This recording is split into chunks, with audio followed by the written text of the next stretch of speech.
নমস্কার বন্ধুরা, welcome to SD unique sports. তো কলকাতা ডার্বি কিন্তু জাস্ট আর মাত্র কয়েকটা ঘন্টা বাকি রয়েছে। হ্যাঁ, তোমরা ঠিকই শুনছো, সুপার কাপে কিন্তু এবার আমরা কলকাতা ডার্বি দেখতে পাবো। তো ইন্ডিয়ান ফুটবলে কিন্তু আমরা দেখতে পাচ্ছি যে সেরকম খুব একটা ম্যাচ নেই, কিন্তু কলকাতাবাসী যারা ইস্টবেঙ্গল মোহনবাগানকে ভালোবাসে তাদের জন্য কিন্তু বিরাট বিরাট বড় পাওনা।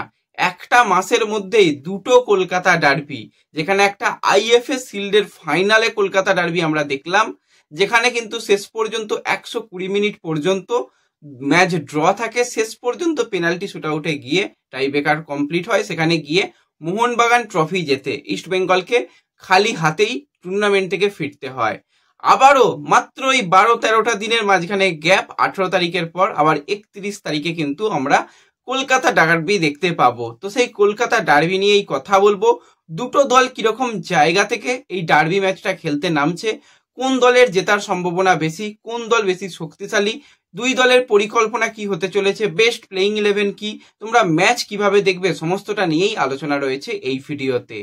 তাই ভিডিও শুরু করার আগে একটাই রিকোয়েস্ট, চ্যানেলে যারা প্রথমবারের জন্য এসেছো মনে করে চ্যানেলটাকে সাবস্ক্রাইব করে নিও, তাহলে প্রিয় দলের খেলার সমস্ত আপডেট তোমরা এখানে পেয়ে যাবে। তো চলো আর দেরি না করে ভিডিও শুরু করা যাক।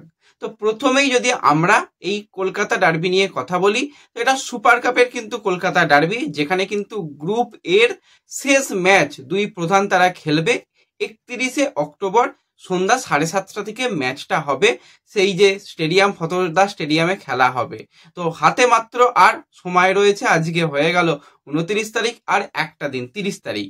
তো 30 তারিখের পর 31 তারিখেই আবার খেলা রয়েছে। অলরেডি বেশ কিছু ইস্টবেঙ্গল, বেশ কিছু মোহনবাগান সমর্থকরা তারা গোয়ায় চলে গেছে এই ডার্বি ম্যাচটা দেখার জন্য। তো ম্যাচ তো দুর্দান্ত হাই ভোল্টেজ ম্যাচ হবে, সেটুকু আমরা বুঝতে পারছি।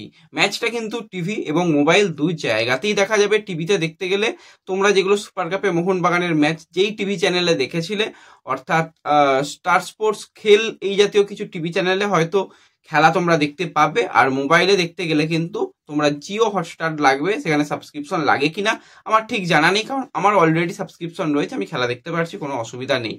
এছাড়া খেলা দেখার সম্পূর্ণ ব্যবস্থা আমাদের চ্যানেল থেকে তোমরা পেয়ে যাবে। তাই যারা চ্যানেলে প্রথম আসছো একটু সাবস্ক্রাইব করে নিও। সাবস্ক্রাইব করে দেখবে পিন কমেন্ট এবং ডেসক্রিপশন বক্সের ভিতরে WhatsApp channel, Telegram channel, Facebook পেজের লিঙ্ক দিয়ে রেখেছি, সেখানে তোমরা অবশ্যই জয়েন হয়ে যাবে। সেখানে কিন্তু সমস্ত ম্যাচ দেখার ব্যবস্থা পেয়ে যাবে, কোনো রকম কিন্তু অসুবিধা হবে না। সব থেকে সহজ উপায়, আমাদের সাবস্ক্রাইব করে সোশ্যাল মিডিয়া পেজে জয়েন হয়ে যাও। তো ম্যাচটা মাস্ট উইন ম্যাচ হয়ে গেছে এখন মোহনবাগান সুপার জায়েন্টের কাছে। লাস্ট যদি আমরা 5 বছরের ডার্বির ইতিহাস দেখি, সেখানে এই হয়তো প্রথমবার একটু অন পেপার এগিয়ে রয়েছে ইস্টবেঙ্গল। তার কারণটা কি, সেটা হচ্ছে গোল ডিফারেন্স। দুটো দলই কিন্তু গ্রুপ স্টেজে দুটি করে ম্যাচ খেলেছে, দুটো দলই কিন্তু 4টে করে পয়েন্ট পেয়েছে। প্রথম ম্যাচে ইস্টবেঙ্গল 1 পয়েন্ট এবং দ্বিতীয় ম্যাচে চেন্নাইকে হারিয়ে তারা 3 পয়েন্ট প্লাস 4 গোল ডিফারেন্স তারা বাড়িয়ে রেখেছে। আর মোহনবাগান সুপার জায়েন্ট প্রথম ম্যাচে চেন্নাই এফসির বিরুদ্ধে কিন্তু তারা 3টে পয়েন্ট পেয়েছিল এবং সেখানে +2 গোল ডিফারেন্স ছিল, এবং ডেম্পোর বিরুদ্ধে ম্যাচ ড্র ছিল, সেখানে কিন্তু তারা মাত্র 1টা পয়েন্ট পেয়েছে। তো গোল ডিফারেন্স অনুযায়ী কিন্তু এক্ষেত্রে কিছুটা এগিয়ে থাকবে অবশ্যই ইস্টবেঙ্গল। যদি ডার্বি ম্যাচ কোনোভাবে ড্র হয়, তাহলে কিন্তু গোল ডিফারেন্স ভালো থাকার দরুন ইস্টবেঙ্গল তারা কিন্তু গ্রুপ চ্যাম্পিয়ন হয়ে সেমিফাইনালে কোয়ালিফাই করে যাবে। এইটুকুটাই এগিয়ে, কিন্তু ডার্বিতে কোনো দিনই কোনো দলকে এগিয়ে কোনো দলকে পিছিয়ে রাখা যায় না। ইস্টবেঙ্গল যদি ড্রয়ের মানসিকতা নিয়ে খেলতে যায়, 100 কেন 200% ম্যাচ হারার সম্ভাবনা রয়েছে। তো সেক্ষেত্রে প্রত্যেকটা দলই কিন্তু চেষ্টা করে যে এই ম্যাচটা জিতবো, জেতা ছাড়া কোনো রাস্তা নেই, এটুকু ভেবেই প্রত্যেকটা দলই খেলে এসেছে। অতীতে আমরা প্রচুর প্রচুর ডার্বি দেখেছি এরকম, যে দল একটু এগিয়ে থেকে মনে হয় শুরু করছে, এরকম অনেক অঘটন হতেও আমরা দেখেছি। তো ধারাবাহিকভাবে কিন্তু লাস্ট কয়েকটা ডার্বি কিন্তু বলতে গেলে একদম সমানে সমানে হচ্ছিল। যদি আমরা 2 বছর আগের ডার্বিগুলো দেখি, সেখানে ডার্বি মানেই সেখানে মোহনবাগান জিতছিল। একতরফা ডার্বি, মনে হয় 8টা পরপর ডার্বি মোহনবাগান জিতেছিল, ইস্টবেঙ্গল পারেনি। তারপর সময় পরিবর্তন হয়েছে, এই সিজনেই আমরা দেখলাম যেটা দুটো ডার্বি কিন্তু ইস্টবেঙ্গল তারা জিতেছিল, কিন্তু শেষ পর্যন্ত আইএফএ শিল্ডের ডার্বি কিন্তু আবার ইস্টবেঙ্গল তারা ম্যাচ শেষ পর্যন্ত ড্র রেখেও টাইব্রেকারে গিয়ে হারতে হয়েছে। তো সেক্ষেত্রে ইস্টবেঙ্গল এমন জায়গা থেকে হেরেছিল যেখানে সেই ট্রফির কাছ থেকে ইস্টবেঙ্গলকে ফিরে আসতে হয়েছিল। এর আগেও আমরা দেখেছিলাম যে ডুরান্ড কাপে সেই ট্রফি তারা পেল না, শেষ পর্যন্ত মোহনবাগান তারা ডার্বি জিতে ট্রফি নিয়ে বেরিয়ে গেল, এবং এবারে আইএফএ শিল্ডেও ওই একই ব্যাপার, সেখানে মোহনবাগান ট্রফি নিয়ে বেরিয়ে গেল। তো ইস্ট বেঙ্গলের কাছে কিন্তু এই টুর্নামেন্টটা সব থেকে গুরুত্বপূর্ণ, কারণ মোহনবাগান অলরেডি একটা ট্রফি তো পেয়ে গেছে। আর যাই হোক, সেখানে ইস্ট বেঙ্গলের ডুরান্ড কাপও খুব খারাপভাবে শেষ হয়েছে, সেখানে সেমিফাইনালে গিয়ে তারা বাদ পড়ে গিয়েছিল এবং আইএফএ শিল্ডের ফাইনাল হেরেছিল।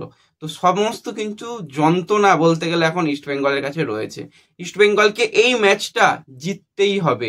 অস্কার ব্রুসান জানিয়েছে, আমরা তো অবশ্যই পরের ম্যাচটাকে নিয়ে ভাবছি, কিন্তু আমার যেটা লক্ষ্য সেটা হচ্ছে যে কোনো মূল্যে ইস্ট বেঙ্গলকে এই বছর সুপার কাপে চ্যাম্পিয়ন করা। চ্যাম্পিয়ন করতে গেলে আগে তো গ্রুপ চ্যাম্পিয়ন হতে হবে, তো সেই গ্রুপ চ্যাম্পিয়ন হওয়াটার জন্য মোহনবাগানকে সেক্ষেত্রে হারাতে হবে। দুটো দল যদি আমরা দেখি অন পেপার মোটামুটি একই জায়গা থেকে রয়েছে। ইস্ট বেঙ্গল হয়তো চেন্নাইয়ের বিরুদ্ধে বড় জয় পেয়েছে, 4-0 গোলে জয় পেয়েছে। হ্যাঁ, চেন্নাইয়ের বিরুদ্ধে ভালো ফুটবল খেলেছে, কিন্তু দেখতে গেলে দুটো দলের কিন্তু অ্যাটাক এবং ডিফেন্স একই রকম। হ্যাঁ, মোহনবাগানও বেশ কিছু ম্যাচে আটকে যায়, ইস্ট বেঙ্গলও বেশ কিছু ম্যাচে আটকে যায়, তাদের আক্রমণ বিভাগের প্লেয়াররা গোল করতে পারে না। আমি তো বলবো তবু মোহনবাগানের কাছে আক্রমণ বিভাগের প্লেয়ার অনেক বেশি রয়েছে, যারা কিন্তু যে কোনো মুহূর্তে ম্যাচের রং বদলে দিতে পারে। যেরকম আমরা জানি যে জেমি ম্যাকলারেন সে ম্যাচের রং বদলে দিতে পারে খুব সহজেই। কামিংসের মতন প্লেয়ার রয়েছে, ডিমি পেট্রাটোস বড় ম্যাচের প্লেয়ার, বড় ম্যাচে গোল করে এবং দলকে জেতায়। তারা রয়েছে, সঙ্গে রবসন রবিনোর মতন একজন ব্রাজিলিয়ান অ্যাটাকার রয়েছে, যারা কিন্তু আক্রমণ বিভাগে যথেষ্ট সচল, এবং মনভীর লিস্টন সাহালের মতনও কিন্তু প্লেয়ার রয়েছে, যারাও কিন্তু বড় ম্যাচে বিশেষত জ্বলে ওঠে। সেক্ষেত্রে ইস্ট বেঙ্গলের কাছে যে সমস্ত প্লেয়ার রয়েছে তাদের এই ডার্বির এক্সপিরিয়েন্স একটু হলেও কম রয়েছে।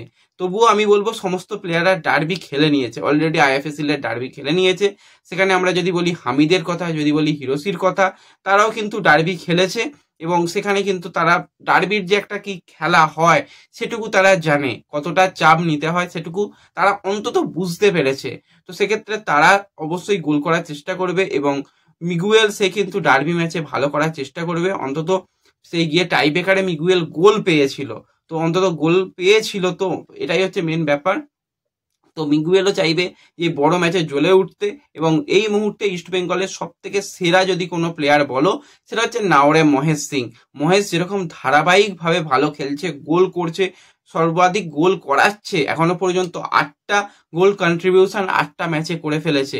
বিপিন সেও গোল করছে, বিপিনও অনেকগুলো দেখতে দেখতে গোল করে ফেলেছে। এছাড়া যদি বলি ভিজুনুর মতন অ্যাটাকার রয়েছে, অনেক অ্যাটাকিং লাইনের প্লেয়ার রয়েছে, তারাও কিন্তু যে কোনো মুহূর্তে গোল করতে পারে। তো দুটো দলের কাছে কিন্তু আক্রমণ বিভাগের প্লেয়াররা রয়েছে, কিন্তু বড় ম্যাচে অনেক সময় আমরা দেখেছি চাপে পড়তে। এক্ষেত্রে যদি আমরা ডিফেন্স নিয়ে কথা বলি, ডিফেন্স দুটো দলেরই খুব ভালো। ইস্ট বেঙ্গলের কেভিন সিভিলের মতন এমন একজন প্লেয়ার এসেছে যে কিন্তু ম্যাচের রং বদলে দিতে পারে, যে কোনো প্লেয়ারকে কিন্তু খুব ভালোভাবে মার্কিং করতে দেখেছি এখনো পর্যন্ত, এবং গোলও করতে পারে। সঙ্গে আনোয়ার রয়েছে, জয় গুপ্তা আর রাকিবের কিন্তু এখন নতুন রাকিবকে আমরা দেখতে পাচ্ছি যে ধারাবাহিক ভালো খেলার চেষ্টা করছে এবং ভালো খেলছে।